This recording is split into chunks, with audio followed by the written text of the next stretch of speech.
Senado balik sesyon na ngayong araw matapos nga po ang mahigit isang buwan na rin na bakasyon. Pagtalakay sa 2025 proposed budget ay ipraprioridad. Kaugnay niyan, kuha po tayo ng detalye sa pag-uulat ni Bombo JC Galvez.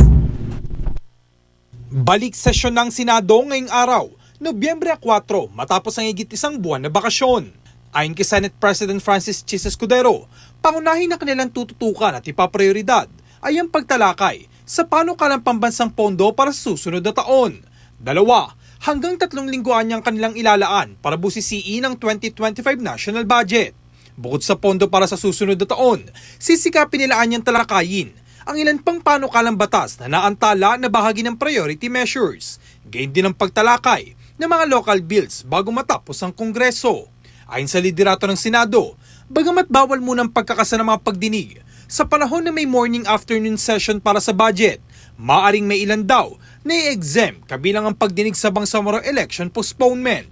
Sa Huwebes naman itatakda ang pagdinig sa oras na ihain ni Escudero ngayong araw ng Lunes ang naturang panukala.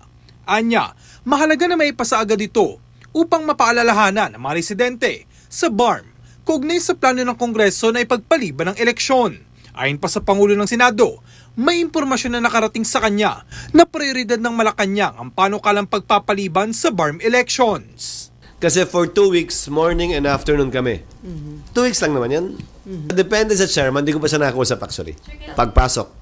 Ang schedule na ipopropose namin, although pag-uusapan pa lang sa caucus, so it's subject to change. November 5, sponsorship at simulan deliberations on November 6.